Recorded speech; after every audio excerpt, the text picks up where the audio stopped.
Here are 25 online reviews of the audiobook titled, The Proposal. Written by Jasmine Guillory and narrated by Janina Edwards. 1. Great story and an excellent read. Impressive.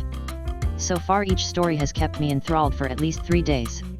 Just everything about how each story, thus far has blended together perfectly, and per my review of The Wedding Date, full disclosure, I read while we were dating first. Even so, I still find each story is able to hold its own and I'm on to the next one. 2. Nick and Carlos's story. The Proposal is the second book in the Wedding Date series by Jasmine Guillory. I love this series, it is one of those can't stop reading books. In this book Nick is half paying attention at a Dodgers baseball game when her boyfriend Fisher proposes. She says no, he leaves, and cameras and reporters try to get her reaction. Carlos and his sister are sitting right behind her and go down to save her and get her out of the stadium. Nick and Carlos are both not in the mood for a relationship. But a convenient rebound? They are both up for that. There is only one problem in that plan. They end up in deeper than either of them planned. Jasmine Guillory's writing is easy to read and makes you feel like you are there with your friends. Janina Edwards narrates the audible version and is completely engaging. 3. Rom-com magnificence. I absolutely loved the storyline. My sorority sister recommended this book series to me and I finally grabbed this audible. I was texting her the whole time, riding the waves of emotion. The dramatic opening scene, the budding romance, the love scenes, the friendships, and the whole idea of trusting ourselves to know what's real and to truly believe we are able to love and worthy of love. This book felt good, it grabbed my attention and didn't let go. All the characters were relatable. I enjoyed the narrator, though in the hospital scene I cringed a bit at the Latina accents, but overall it didn't take me out of the story. 4. Boring and predictable. This is the second book I've read by Jasmine Guillory. The first was cute, fun, and very predictable. However, this one was just so silly and overly predictable. It's almost like these people have no minds and don't know how to ask someone a question, everyone just runs around assuming. And also the narrator, though very well spoken, she speaks the same way for every character, so there is no dynamics. I wanted to return for a credit, but unfortunately I had the book for too long. 5. Don't understand the hype this book has received. The Wedding Date is definitely a book I will listen to again. This one I won't bother. The writing is technically very good, but the story is boring. Also, I find the whole female empowerment undercurrent a little gaggy. And I want to remind everyone, if you punch someone because you are aggravated with them, that is assault, and you should be arrested. It is not cute, it is not empowering. I don't care what gender you are. 6. Love, love, love. I loved it. If you are a fan of the way fanfictions are written, you would love this. I also love the representation of POC in this book, made me so happy. It's rare to see so much diversity sometimes in books, sometimes, especially romance, but this one brought it. I was hesitant at first to read because of the reviews, but the summary got me to take the chance and I'm glad I did. I did not read the previous book, but now I definitely will. I do wish there was more to the ending, but still very cute. Also love how the narrator read. Wasn't monotone or boring at all. Overall really recommend it. I even told my friends about it. 7. A spicy page turner. I loved the story. I am not one to read books in a week, but I finished this one in 2 days. Amazing plot, and I'm definitely going to read more from the author. I just wished the narrator had more diversity, switch up the voice for the different characters. 8. Bored to sleep. The monotonous, childish, unimaginative dialogue put me to sleep so often, I struggled to finish the book. By the last 2 chapters, I slept through a lot, but don't think I missed anything entertaining. Never developed any emotional connection to any characters, even when that was clearly the painfully obvious intent of the author. Gym owner, specifically. 9. My favorite book of the series. Although I may be a little biased because the main character and I share the same name, this book is definitely my favorite of the series. But they are all amazing. The characters are so relatable. They feel like old friends that you have been catching up with, and when the book ends, you're hoping you all will get to catch up again soon. Please do yourself a favor and get all of these books. You will not be disappointed. 10. Too trivial. Maybe it's because I'm not a big romantic comedy reader, maybe because I read it during a very serious pandemic, however this book was very trivial. Too trivial for me. In addition, the humor was marginally funny and storyline was unrealistic for a black woman dating in LA in this day and time. The Me Too storyline seemed forced, and if you listened to the audiobook version, the imitation of a Mexican accent was horrific. It was recommended from Reese Witherspoon's book club, and I love supporting black female authors, so I am not mad about the money spent. However, I was not invested in the outcome of the storyline at all, which I saw coming from a mile away. I give it 3 stars. 11. Don't waste your time. Oh Reese, what were you thinking? This book was like listening a teenager try to tell a story. The narrator was not good, it was awkward to listen to, like a kindergarten teacher reading a book to her class. I had to skip to last chapter just to get it over with, and what a pathetic ending. If all of Jasmine Guillory's books are like this, no thanks. 12. I hoped for more. I didn't really enjoy The Wedding Date, but I thought I would give Guillory another try with The Proposal. Unfortunately, I thought the characters were uninteresting, and the plot lacked originality. I wish I had enjoyed it more.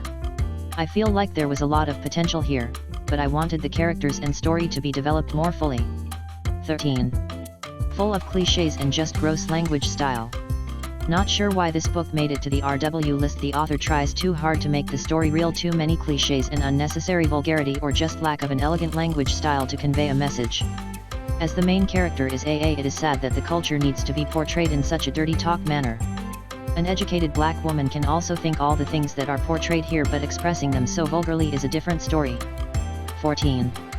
Was hoping for feels and got bloss. So when reading The Wedding Date, I was excited to find a new fun writer for my reading pleasure and picked up this book right away. Overall, I was disappointed. It started strong, but it felt more thrown together than just a good fun read in my opinion. I am willing to give more books by this author a try, but this one wasn't as good as the first. 15. Loved it. The book was very well written, it held my attention, and each time that was had to pause it, I couldn't wait to get back to it. The narration was wonderful, I felt like I was there, the emotion, everything, thoroughly enjoyed it. Audible books are a little difficult for me, because I am so accustomed to doing my own reading. When people read to me, I have a hard time paying attention and not getting distracted. I did not have that issue with this book. Very enjoyable read, and I wanted more. 16. Cheesy but cute. To be totally honest, I'm really unsure how this made it to Reese's book list. It was so cheesy, both narration and the writing. It was a cute story, I guess, but just so predictable. Some little sayings and phrases are just not real life. Overall though, it's a pretty harmless summer listen. Just know you can expect the whole boy meets girl, one of them catches feelings and the other runs scared. But they all live happily ever after. 17. Some fun romance. After listening to The Wedding Date, I had to listen to this. Carlos was a zero-loving bachelor in the first book, and boy has the switch flipped. Carlos, thinking he is doing the right thing by getting Nick out of Dodger Stadium, had no idea he was opening up his own heart in the long run to love. A very cute little romantic fling makes both him and Nick, they can't live without each other, and makes them both truly believe that love makes the world go round. A quick listen, you will laugh and finish feeling giddy and in love. 18. Boring. I'm normally a very easy to please person when it comes to books, but this one was so hard to get into. It never really picked up at all, and I found myself extremely bored. I also found both the writing and narration incredibly cheesy, which made it that much more hard to listen to. I'd pass on this one if you are considering it. 19. Even for mindless chic lit, this is awful. This read to me like a C-end level final project for an undergraduate novel writing course where the author's editor was her leisure studies major roommate. Whenever 5 well-chosen words could have been used, 50 mundane ones were used, instead.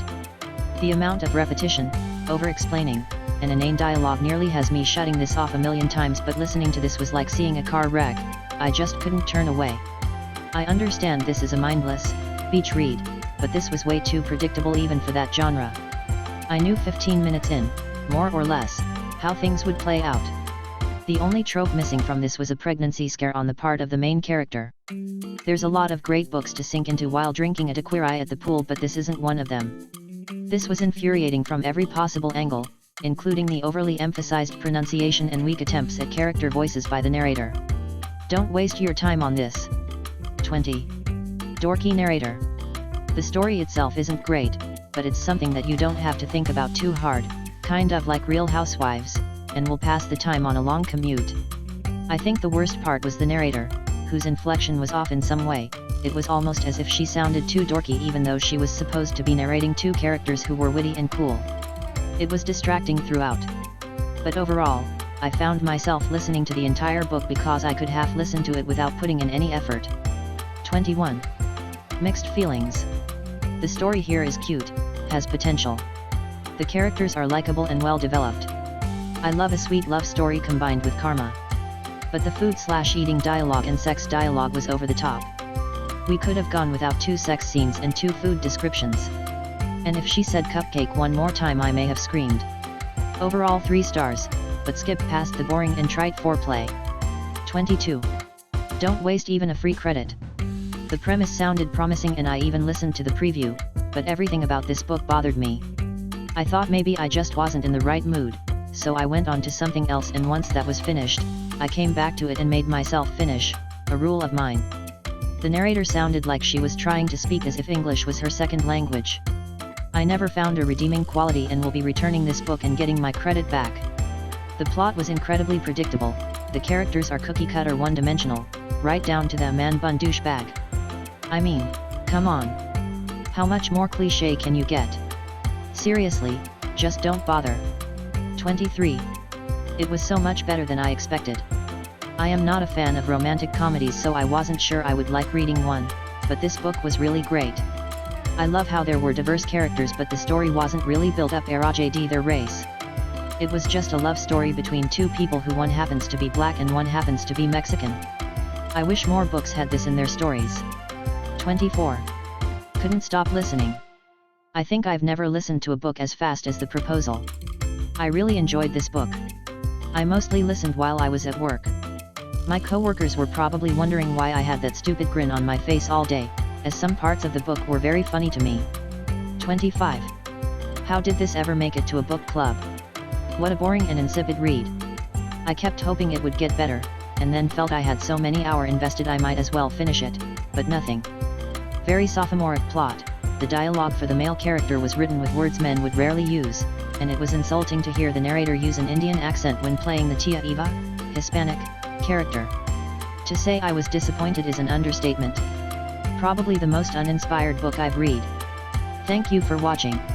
Please, do not forget to subscribe, like and share this video. Tune in for more online audiobooks reviews.